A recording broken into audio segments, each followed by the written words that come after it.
This could have been the Rays. Their World Series celebration, a short season for the history books, and something we've never seen before. But some decisions in the game come with too many analytics. Jonah Hill says, "Baseball thinking is medieval." Yeah, I know in 2020, we usually love analytics, the advanced stats that help us find the weaknesses in the other team. But I'm sorry, the thinking here, it should have been medieval. One decision, one change can cost your club all the glory, and that piece of metal. Sorry, Rob. It all dismantled for the Rays on the brink of Kevin Cash, and I'm still in shock. Let's get into it.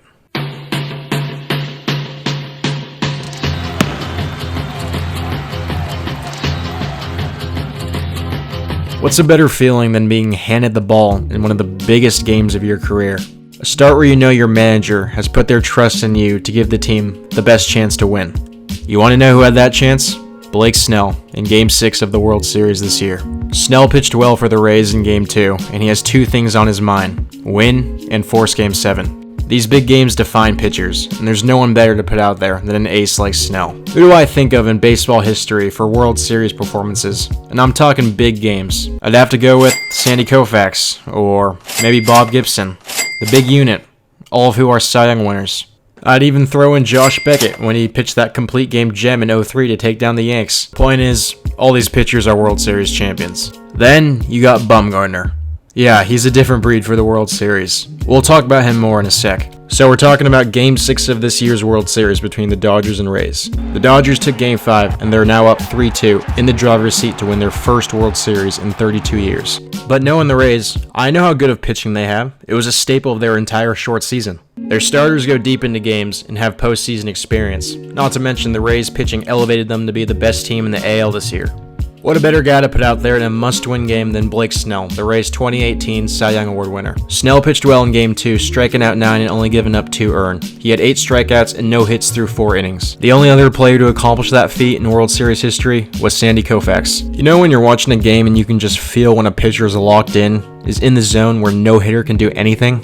That's what we saw from Bumgarner in that improbable 2014 World Series performance. Bruce Bochy put his trust in Bumgarner, and he prevailed. But we have to remember though, 2014 was a normal 162-game season. That completely changed the circumstances for that series. 2020 proved to be completely different due to the pandemic eating up most of the regular season. So let's match Bumgarner and Snell. For Bumgarner, in 2014, he had 39 starts in the regular and postseason. After his Game 5 complete game shutout in the World Series that year, Bumgarner had already gone 233 innings with the regular season combined, so he's running on fumes, but is still performing at the highest level possible. On the other hand, for Blake Snell, in the regular and postseason combined, he's only had 16 starts and pitched 74 1/3 innings. So he's got the energy for this game, and his arm isn't about to fall off like Bumgarner's was. Snell was solid in Game 2, but I cannot emphasize to mention how his stuff was on another level in Game 6. Let's dive into it. Alright, bottom of the first. I want to talk about these pitches. So Mookie leads off. On a 2-1 count, Snell gets him on an 88-mile-per-hour slider, inner half.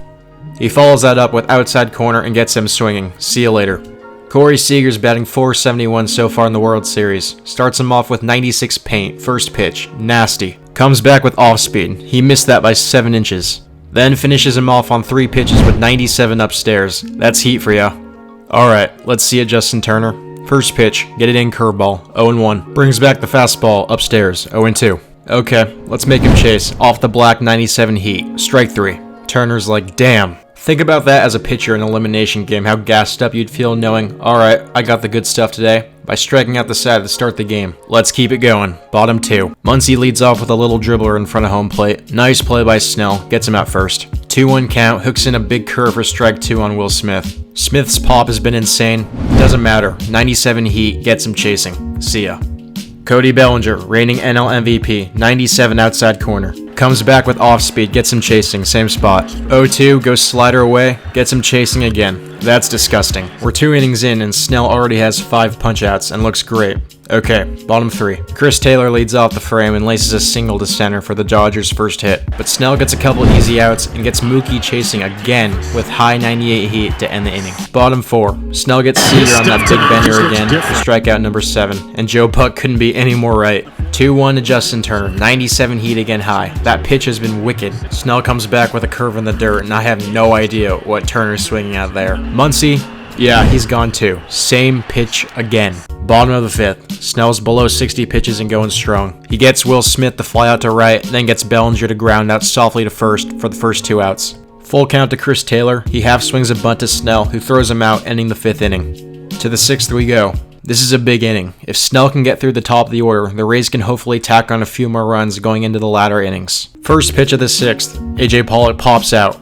That's exactly what a pitcher wants, 1 pitch, 1 out. Austin Barnes takes advantage of that pitch in the zone and slaps it to center for a single, with the top of the order coming up. Up to this point in the World Series, Mookie, Seager, and Turner are a combined 1 for 13 with 9 strikeouts off Snell. They've been absolutely dominated.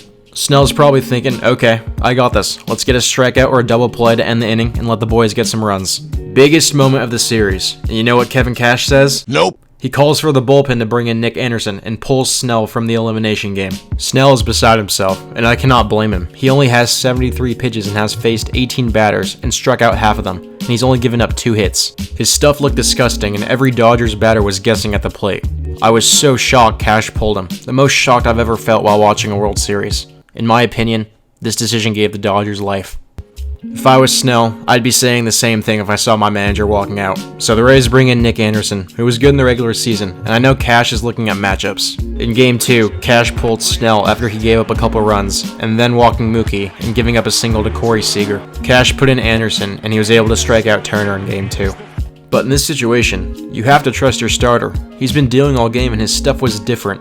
Any manager in the World Series should be able to see this when their starter is so confident and in command. I think Nick Anderson is a great reliever, don't get me wrong, but he's given up at least 1 run in every single one of his last 6 appearances in this year's postseason, and history continued that trend after the Dodgers took the lead. With Snell's stuff and his pitch count, he could have gone at least 8 innings and then given the ball to Castillo for a dub. And we all know anything can happen in a Game 7. Instead, Snell had to watch his elimination game die in front of him in the dugout, as all the momentum shifted to the Dodgers as they stretched the lead out even more. The game went to the 9th with the Dodgers up 2, and Urias came in and shut the door on the Rays season. The decision to pull Snell will go down as one of the worst and most shocking pulls in World Series history. I think this is why baseball is so entertaining. One decision can cost a team, and unfortunately, Kevin Cash made that decision in this year's World Series. With this short baseball season ending, the Rays continue to look for their first championship. For the Dodgers, the drought is over. Let me know in the comments what you thought of Cash's decision to pull Blake Snell. Would the Rays have won this game if he didn't? And who would have won Game 7? And now we wait for April to let that 30-team battle for the World Series continue again.